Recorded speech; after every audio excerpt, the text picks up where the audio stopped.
तो अब स्टार्ट करते हैं ओम्स लॉ से। जो डेफिनेशन मैं लिखवाऊंगा वो बुक से थोड़ी अलग होगी, पर बिल्कुल ठीक डेफिनेशन होगी। जो मैं लिखवा रहा हूँ वही असली डेफिनेशन है। बुक में इसलिए नहीं वो देते ताकि आपके सर के ऊपर से चली ना जाए, क्योंकि 10th क्लास के हिसाब से वो डेफिनेशन है नहीं, वो 11th या 12th में जो पढ़ते हैं मतलब वैसी डेफिनेशन है। पर वही ठीक डेफिनेशन है और वही एग्ज़ाम में लिख के आनी है, क्योंकि नंबर उससे ही मिलेंगे फिर। अगर एक नंबर काट लिया क्योंकि वो डेफिनेशन ठीक नहीं है, कोई हाईली क्वालिफाइड टीचर चेक कर रहा हो पेपर बोर्ड का तो फिर वो तो काट देगा वो डेफिनेशन, क्योंकि वो डेफिनेशन ठीक नहीं है जो बुक में दे रखी है। तो स्टार्ट करते हैं फिर ओम्स लॉ से। ओम्स लॉ क्या कहता है? ओम्स लॉ स्टेट्स दैट, वी में लिख भी देता हूँ साथ में। Ohm's law state that current I is directly proportional to the voltage। ये ओम्स लॉ कहता है। इसकी बुक की डेफिनेशन अलग है और ये जो अलग है, ठीक है।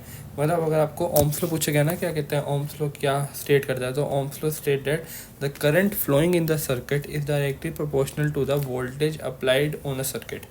ठीक है, बस यही है मेन डेफिनेशन। अब इसे मैथमेटिकली प्रूव करेंगे हम मैथ्स के हिसाब से डेफिनेशन, और ये प्रूफ एग्ज़ाम में आता है। ओम्स लॉ का लिखने के लिए आए तो ये लिखना है, और जो मैथमेटिकली प्रूफ है वो लिखना है। तो स्टार्ट करते हैं। I is directly proportional to V, हमने लिख दिया, ठीक है। अब देखो अभी आपका स्टार्टिंग ही हुआ है, तो फिर अभी जो बच्चे आगे साइंस भी लेंगे या फिर ये समझने के लिए भी, तो एक रूल होता है, वो मैं आपको मैथ्स में रूल होता है बता देता हूँ। कभी भी कोई किसी की चीज़ प्रोपोर्शनल होती है, या कभी भी कोई मान लो कोई भी चीज़ है, जैसे मैग्नेटिक फील्ड आपको बी बोलते हैं, उससे वो ना रेडियस के इन्वर्सली प्रोपोर्शनल होता है, ठीक है। तो अगर कैसी कोई भी चीज़ है ना प्रोपोर्शनल, इन्वर्सली प्रोपोर्शनल, और हमें ये प्रोपोर्शनल का साइन हटाना है मेन, ये प्रोपोर्शनल का साइन ये वाला और प्रोपोर्शनल का साइन हटाना है हमें। तो फिर इसे साइन को हटाने के लिए हमें कांस्टेंट लगाते हैं। कांस्टेंट क्या होता है? वो आई इंटू आर। आर कांस्टेंट है, मतलब कांस्टेंट ये नहीं है इसकी वैल्यू फिक्स है, तो इस पर डिपेंड ही करेगी, जो वोल्टेज और करंट है उस पर डिपेंड करेगी आर की वैल्यू। पर हमने इसे हटाने के लिए हमने कांस्टेंट लगाया है आर। आर क्या होता है? आर समझते हैं। आर होता है रेजिस्टेंस। रेजिस्टेंस क्या होता है? जैसे अभी आपको सर्किट का डायग्राम बना के दिखाता हूँ मैं एक।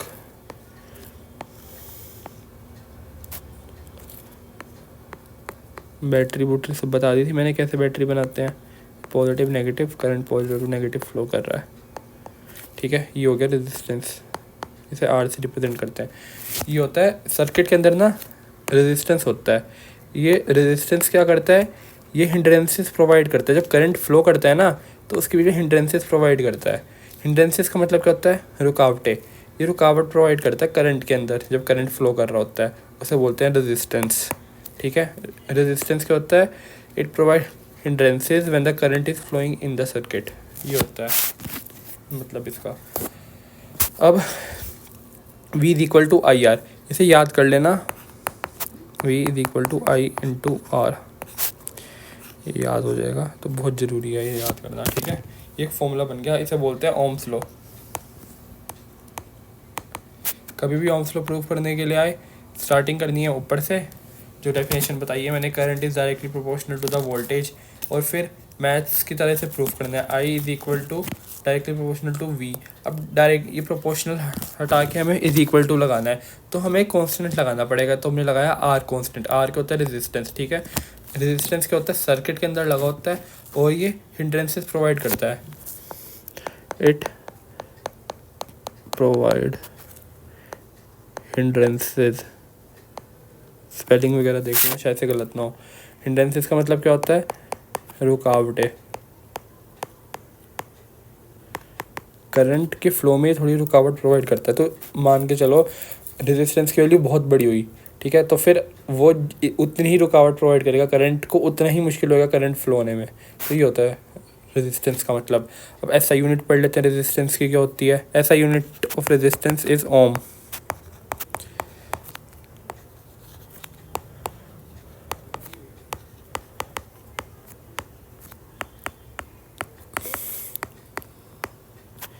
इसे ओम को ऐसे भी करते हैं, ये होता है ओम का सिंबल, बहुत ज़रूरी है।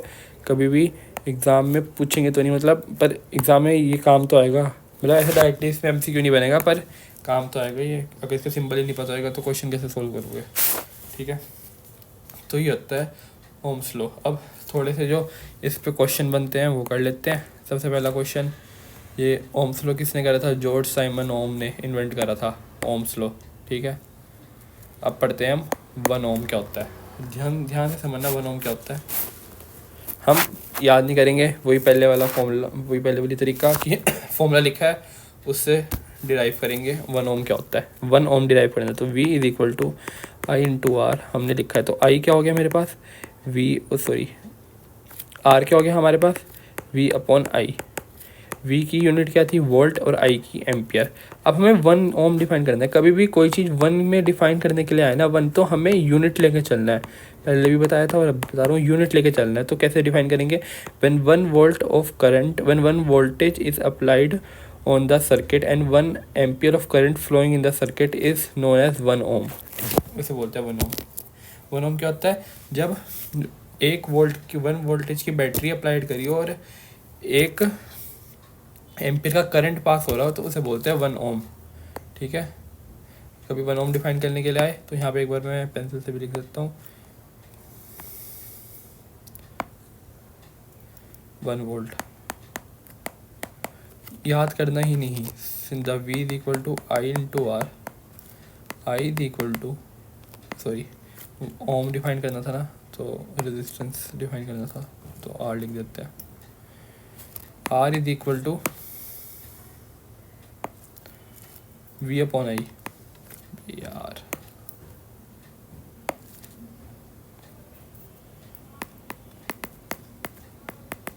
V का क्या होता है? वोल्ट, और I होता है एम्पियर, ठीक है। हमने कहा है 1 ओम, मतलब यूनिट डिफाइन करना है। इसका मतलब 1 ओम आया तो यूनिट डिफाइन करना है। यूनिट कैसे डिफाइन करेंगे? 1 volt of current, 1 volt of battery is applied and 1 ampere of current is flowing in the circuit is known as 1 ohm, ठीक है। चलो ये भी हो गया क्वेश्चन, ये याद करना है, इसमें क्या ही बताऊँ। अब रियोस्टेट बताता हूँ क्या होता है। अब जब सर्किट पूरा हुआ, अब आपको बताता हूँ मैं रियोस्टेट क्या होता है। जब हमने यहाँ पर सर्किट पूरा करा, ये सर्किट पूरा होता हुआ दिख गया। ये सर्किट में रेजिस्टेंस, इसकी वैल्यू होती है, कुछ भी हो सकती है, 2 ओम, 3 ओम, 5 ओम, 6 ओम, ठीक है। अब कभी कभी ऐसा होता है कि अगर हम एक्सपेरिमेंटल बात करें तो फिर हमारे घर में, वैसे भी एक्सपेरिमेंटल बात करें, जब कोई एक्सपेरिमेंट कर रहा होता है तो उसे रेजिस्टेंस की अलग अलग वैल्यू चाहिए होती है। अब ये तो है नहीं कि वो पहला रेजिस्टेंस लगाएगा जिसकी वैल्यू 2 ओम है, फिर दूसरा लगाएगा, फिर तीसरा, फिर चौथा, या बैटरी की वोल्टेज चेंज करता रहेगा बार बार, ऐसा तो होएगा नहीं। तो वो क्या लगाता है? रियोस्टैट। रियोस्टैट क्या होता है? ये होता है वेरिएबल रेजिस्टेंस। ये मल्टीपल रेजिस्टेंस शो कर देता है, ठीक है। रियोस्टैट क्या होता है? अगर हमने यहाँ पे इसकी जगह रियोस्टैट लगा दिया ना सिर्फ, तो फिर वो वेरिएबल रेजिस्टेंस देगा, मतलब 2 भी देगा, 3 भी देगा, 4 भी देगा, 5 भी देगा, मतलब देता रहेगा, ठीक है। तो फिर रियोस्टैट होता है वेरिएबल रेजिस्टेंस, जो वेरिएबल रेजिस्टेंस की वैल्यू शो करता है, अलग अलग रेजिस्टेंस की वैल्यू। अब आपको इसका सिंबल दिखा देता हूँ मैं, ये रहा, वेरिएबल रेजिस्टेंस और रियोस्टैट, ये होता है। सेम रेजिस्टेंस होता है, बीच में इसका एरो मार देंगे या फिर ऊपर एरो लगा देंगे, ठीक है। एक बार ये सिंबल सब पढ़ लेना एग्ज़ाम से पहले, जब भी एग्ज़ाम होगा, इतना काम एग्ज़ाम नहीं आएगा, वैसे याद भी रह देंगे, इतने आसान सिंबल है सब, ठीक है। तो फिर ये होता है रियोस्टैट का, वेरिएबल रेजिस्टेंस और रियोस्टैट। कैसा होता है? बिल्कुल सेम रेजिस्टेंस जैसा होता है, जैसे रेजिस्टेंस होता है, ऐसे ऐसे मार दो स्पैरो, या फिर ऐसे करके ऐसे लगा दो, ठीक है। ऐसे करके ऐसे, या फिर ऐसे कर दो। ये होता है हमारा वेरिएबल रेजिस्टेंस रियोस्टैट। रियोस्टैट क्या काम करता है? इट शोज वेरिएबल रेजिस्टेंस, ये होता है रियोस्टैट। ये भी हो गया हमारा। चलो 3 क्वेश्चन हो गए। अब हम अगले टॉपिक पे आते हैं, graph of Ohm's law. Graph of Ohm's law समझने के लिए ये बहुत इंपॉर्टेंट टॉपिक है, मतलब इस पे हम बोर्ड में क्या बोलते हैं वो भी आता है, केस स्टडी बेस्ड क्वेश्चन। और केस स्टडी बेस्ड क्वेश्चन आएगा ना जो, वो जैसे ट्रिग्नोमेट्री, उसमें ट्रिग्नोमेट्री भी लगती है पहले, इस जिसको ग्राफ आएगा ना उसमें ट्रिग्नोमेट्री भी लगती है। तो फिर अभी आपको सब बताता हूँ मैं कैसे करते हैं। पहले हम ग्राफ समझेंगे ओम्स लॉ को क्या होता है। ओम्स लॉ का फॉर्मूला लिखेंगे पहले हम, V is equal to I into R. अब हम ग्राफ पढ़ने से पहले एक मैथ्स पढ़ेंगे, ठीक है। यहाँ पे मैं ग्राफ पढ़ाऊँगा और यहाँ पे हम पढ़ेंगे थोड़ी सी मैथ्स। बहुत ज़रूरी मैथ्स पढ़नी, इसे स्किप ना करना, क्योंकि अगर मैथ्स समझ नहीं आई तो फिर ग्राफ समझ नहीं आएगा। और बच्चे सब याद ही करते हैं, ये एक बार समझ लो ना, इसे याद करने की फिर नीड नहीं पड़ेगी। तो मैथ्स पढ़ते हैं पहले हम। देखो, कभी भी आपने क्लास 9 में मोशन का चैप्टर पढ़ा होगा तो यूनिफॉर्म मोशन का ग्राफ देखा होगा कि वो स्ट्रेट लाइन होता है। ठीक है, सबने याद कर लिया, कुछ समझा भी नहीं कि कैसे स्ट्रेट लाइन होता है, क्यों होता है स्ट्रेट लाइन, कैसे बना। पर इसमें हम समझेंगे कि स्ट्रेट लाइन कैसे होता है इसका ग्राफ। तो फिर हम फॉर्मूला लिखते हैं। देखो कभी भी स्ट्रेट लाइन ग्राफ बनेगा ना, कभी भी इसे एक बार नोट कर लेना, कभी भी स्ट्रेट लाइन ग्राफ बनेगा तो एक इक्वेशन बनती है y = mx + c। ठीक है, कुछ नहीं पता भाई क्या है, तो समझ भी नहीं आ रहा कि y का मतलब क्या है, m क्या है, x क्या है, c क्या है, अभी सब समझ आ जाएगा। y का मतलब होता है जो y एक्सिस पे चीज़ है। ठीक है, y का मतलब होता है जो y एक्सिस पे चीज़ है। x का मतलब होता है जो x एक्सिस पे चीज़ है।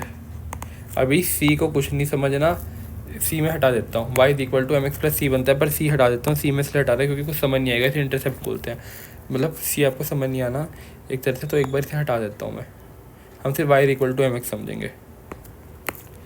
mx से भी स्लोप बन जाता है, और m क्या होता है, स्लोप। अब स्लोप क्या होता है, अब स्लोप समझने के लिए हम आते हैं ट्रिग्नोमेट्री पे। ट्रिग्नोमेट्री बहुत ज़रूरी है इसमें, तो हम पढ़ेंगे ट्रिग्नो, थोड़ी सी ट्रिग्नो पढ़ेंगे, इतनी पढ़ेंगे जितनी काम आएगी। अगर हमें पढ़े भी ना तो तभी भी मैं पढ़ा दूंगा ट्रिग्नोमेट्री क्या होती है। ट्रिग्नोमेट्री पढ़ने के लिए हम याद रखेंगे बेसिक रूल, पंडित बद्री प्रसाद हर हर भोले। कैसे याद रखना है, यहाँ पे लिख देता हूँ, पंडित बद्री प्रसाद हर हर भोले। ठीक है, ऐसे याद रखना है, पंडित बद्री प्रसाद हर हर भोले। अभी क्या होता है, PBHB ये सब बताता हूँ। अभी इसके लिए हम बनाएंगे ट्रायंगल। ट्रिग्नोमेट्री से बिल्कुल बेसिक वाली पढ़ा दूंगा मैं, बिल्कुल जो बेसिक्स इसमें काम आएंगे वो पढ़ा रहा हूँ, ज़्यादा मैथ्स वाली नहीं पढ़ाऊँगा क्योंकि फिर ज़्यादा मैथ्स में फिर पूरा ही पढ़ाना पड़ेगा। अगर पूरी मैथ्स पढ़ा दी तो इसमें ट्रिग्नोमेट्री में बेसिक जो स्लोप बनाने में या फिर काम आएंगे उसमें वही पढ़ा रहा हूँ। देखो P क्या होता है, मान लो ये हमारा 90 डिग्री होता है राइट एंगल ट्रायंगल में। हमेशा याद रखना 90 डिग्री के अपोजिट साइड वाला, जैसे 90 डिग्री है, हम यहाँ से यहाँ देखेंगे तो ये हो जाएगा हमारा हाइपोटेनियस। क्या हो जाएगा हमारा हाइपोटेनियस ये। ठीक है, अब मान लो हमारा एंगल यहाँ से बन रहा है थीटा। ठीक है, कोई भी एंगल बन रहा है उसे हमने बोल दिया थीटा, ये एक एंगल है। थीटा क्या है, एंगल। तो हमारा एंगल बन रहा है थीटा। अब थीटा की उल्टी साइड देखो, जैसे 90 डिग्री भी एक एंगल बन रहा था तो हम इसकी अपोजिट साइड देखा तो हाइपोटेनियस बन रहा है। अब थीटा की अपोजिट साइड देखेंगे तो बन जाएगा परपेंडिकुलर, जो बचा होएगा वो होएगा बेस। ठीक है, ऐसे याद रखना है। ऐसे 90 एक ट्रायंगल बनाया, अगर हमारा एंगल ये है तो फिर हमने इसकी अपोजिट साइड देखा तो बन गया परपेंडिकुलर। 90 डिग्री है, उसके अपोजिट साइड देखा तो बन गया हाइपोटेनियस, बचा हुआ क्या हो गया, बेस। ये हमेशा याद रखना है। ठीक है, याद नहीं रखने पर समझ तो लिया, अब क्या याद रखोगे इसमें। अब एक और ट्रायंगल बनता है, सेम ट्रायंगल होएगा पर उसमें आप खुद दिमाग लगाना। अब मैं थीटा की वैल्यू चेंज में मतलब थीटा बदल दूंगा मैं, थीटा कहाँ पे होता है। मान लो हमने थीटा यहाँ लिया था ना, इस बार हम थीटा यहाँ ले लेंगे। अब हाइपोटेनियस तो फिक्स रहेगा 90 के साथ, अपोजिट साइड वाला 90 यहाँ पे नहीं आएगा कभी भी ना, यहाँ आएगा। राइट एंगल ट्रायंगल में 90 यहीं पे आता है, इसे तो पता ही होएगा। तो फिर 90 डिग्री के अपोजिट साइड देखो हाइपोटेनियस हो जाता है। अब थीटा के अपोजिट साइड देखो, हमने यहाँ देखा था थीटा के अपोजिट साइड यहाँ आ रहा था। ठीक है, तो यहाँ पे परपेंडिकुलर हो गया था। अब थीटा के इस वाले डायग्राम में देखो, थीटा के अपोजिट साइड क्या आ रहा है, ये नीचे आ रहा है, तो ये परपेंडिकुलर हो जाएगा। बचा हुआ क्या हो जाएगा फिर, बेस। ठीक है, बस याद रख लिया, ये समझ लिया हमने। अब हम ऊपर वाले पार्ट पे चलते हैं एक बार और। देखो साइन थीटा, ऐसे याद रखना, sine theta, cos theta, tan theta, cosec theta, sec theta और cot theta.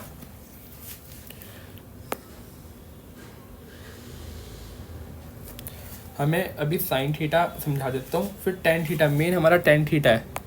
Tan theta m जो होता है वो हमारा टेन थीटा होता है, याद रखना। एम होता है हमारे पास टेन थीटा, बहुत ज़रूरी है ये, बहुत ज़्यादा। मतलब इसे समझ लोगे, पूरे 10th के बच्चे लगभग इसे याद ही करते हैं। इसे एक बार समझ लो, अच्छे समझ आ जाएगा। तो एम होता है हमारे पास टेन थीटा। अब हम साइन थीटा समझते हैं। साइन थीटा क्या होता है, साइन थीटा होता है, पहले में देखो साइन, ये देखो ऐसे याद रखना है, sine cos tan cosec sec cot. ठीक है, ऐसे याद रख लिया। अब समझेंगे हम साइन थीटा क्या होता है। साइन थीटा होता है perpendicular upon hypotenuse P upon H. Cos theta क्या होता है base upon hypotenuse. Tan theta क्या होता है परपेंडिकुलर अपॉन हाइपोटेनियस। अब कोसेक थीटा होगा, इसका रिवर्स कर देना साइन थीटा का। साइन थीटा क्या था हमारे पास perpendicular upon hypotenuse, cosec theta हो जाएगा hypotenuse upon perpendicular. Sec theta था, कोस थीटा क्या था हमारे पास base upon hypotenuse, sec theta हो जाएगा हाइपोटेनियस अपॉन बेस। और कोट थीटा टेन थीटा था हमारे पास परपेंडिकुलर अपॉन बेस, और कोट थीटा हो जाएगा बेस अपॉन परपेंडिकुलर। ठीक है, समझ लिया ये सब। अब मेजरली हमारा टेन थीटा है, जो एम होता है मेरे पास वो होता है स्लोप, और स्लोप जो होता है मेरे पास वो होता है टेन थीटा, याद रखना है। ठीक है, समझ लिया ये पूरा। एम होता है मेरे पास टेन थीटा, और वाई होता है मेरे पास जो वाई एक्सिस पे बना है, और एक्स होता है जो हमारे पास नीचे एक्स एक्सिस पे है। और sine theta, cos theta, cosec theta, sec theta सब समझ लिया। ये डायग्राम भी समझ लिया एक बार कैसे होते हैं। ठीक है, बस ये याद रखना है साइन थीटा क्या होता है परपेंडिकुलर अपॉन हाइपोटेनियस, कोस थीटा क्या होता है पर base upon hypotenuse, tan theta क्या होता है perpendicular upon base, cosec theta क्या होता है हाइपोटेनियस अपॉन परपेंडिकुलर, और सेक थीटा बस रिवर्स करते रहो। जो भी इसका है ना, इसका रिवर्स ही हो जाएगा, इसका रिवर्स ही हो जाएगा, इसका रिवर्स ही, इसका रिवर्स ही है, इसका रिवर्स ही, इसका रिवर्स ही है। ठीक है, बस यही है। अब आते हैं हम मेन इस पे जो हमने पढ़ा था। देखो इसका ग्राफ कैसे बनता है। देखो हम इस तरफ लेंगे y और इस तरफ लेंगे mx। ठीक है, प्लस c हटा दिया मैंने क्योंकि c अभी आपको समझ नहीं आएगा, तो ये आ गया मेरे पास।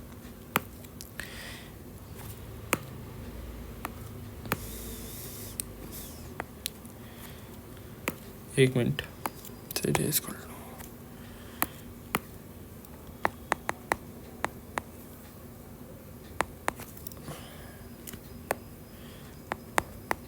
v is equal to I R था, तो हमारा अब हम ग्राफ बनाएंगे।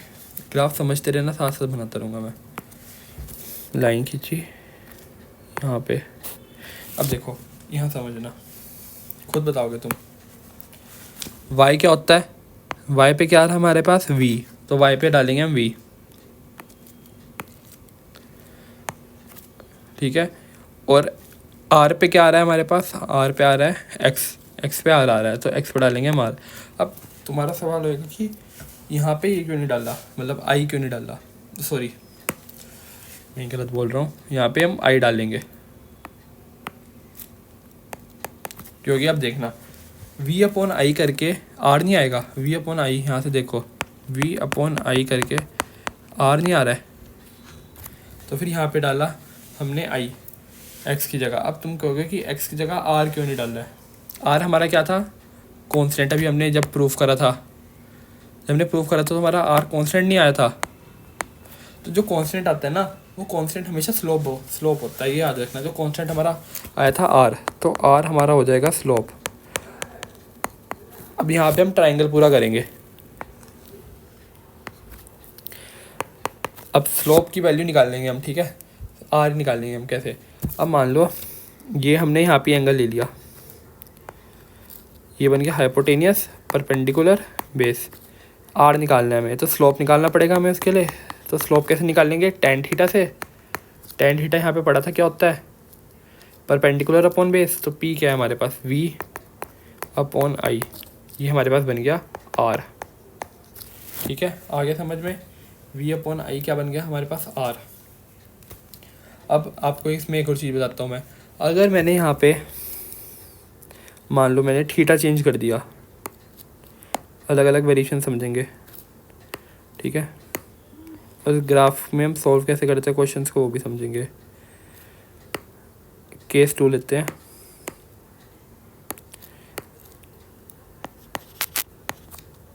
केस 2 में हम ये करेंगे कि हमने यहाँ पे v लिख दिया, यहाँ पे i। अब हम क्या करेंगे, यहाँ पे i लिख देंगे और यहाँ पे v लिख देंगे। ठीक है, case 2 i and v replace हो जाएंगे। देखो पहले एक मिनट, केस 1 में एक और इम्पोर्टेंट बात समझ लेते हैं जो बहुत ज़रूरी बात है। मैंने क्वेश्चन दिया, ये है हमारे पास r1 और ये है हमारे पास r2। ठीक है, अब स्लोप का मतलब एक बार और बताता हूँ। स्लोप का मतलब होता है चढ़ाई। जब भी हम ऊपर चढ़ के जाते हैं तो कहते हैं भाई कितनी ज़्यादा है चढ़ाई यहाँ पे, तो फिर चढ़ाई का मतलब होता है स्लोप। तो हम कितना ऊपर जा रहे हैं, जितना ज़्यादा स्लोप होएगा उतनी ज़्यादा टेन एम की वैल्यू होगी, उतनी ज़्यादा एम की वैल्यू होगी, उतना ज़्यादा इसमें आर होएगा। ठीक है, अब हम यहाँ पे पढ़ते हैं, हमने पढ़ा tan theta V upon I करके क्या आया हमारे पास आर। तो आर वन बड़ा है, देखो क्वेश्चन आता है R one is greater than R two is greater than R one. M C Q में R one is equal to R two, कोई भी नहीं है, ऐसे डी ऑप्शन को इसे बना लेना, ये होता है। अब हम इस एम सी क्यू को सॉल्व करेंगे एक बेसिक कंसेप्ट के साथ जो हमने पढ़ा है, tan theta is equal to V upon I is equal to R. अब देखो आर का स्लोप कितना बड़ा है, ये आर का हो गया, आर वन का स्लोप देखो कितना बड़ा है, इतना बड़ा थीटा। अब आर टू का, और आर टू का देखना, ये आर टू है, ये आर टू का इतना है, तो थीटा वन हो गया, ये थीटा टू हो गया। तो हमें दिख रहा है इक्वेशन से theta one is greater then theta two.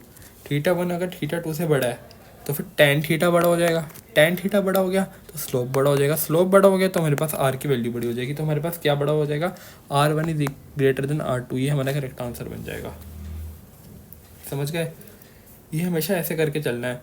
Slope निकालना है, स्लोप निकालने के लिए टेन थीटा निकालना है, tan theta is equal to V upon I करना है, वी अपॉन आई करके अगर हमारे पास आर आ रहा है, तो फिर हमें देखना है कि थीटा किसका बड़ा है। अगर थीटा मैं यहाँ पे आर टू लिख देता तो आर टू का थीटा बड़ा हो जाता, आर टू का थीटा बड़ा हो जाता तो हमारे पास सेकंड ऑप्शन ठीक आ जाता। अब इसमें आर वन का थीटा वन बड़ा है, और थीटा वन बड़ा है तो फिर टेन थीटा बड़ा आ गया, टेन थीटा बड़ा आ गया तो स्लोप बड़ा आ गया, स्लोप बड़ा आ गया तो आर बड़ा आ गया, बस हमारा आंसर आ गया। ठीक है।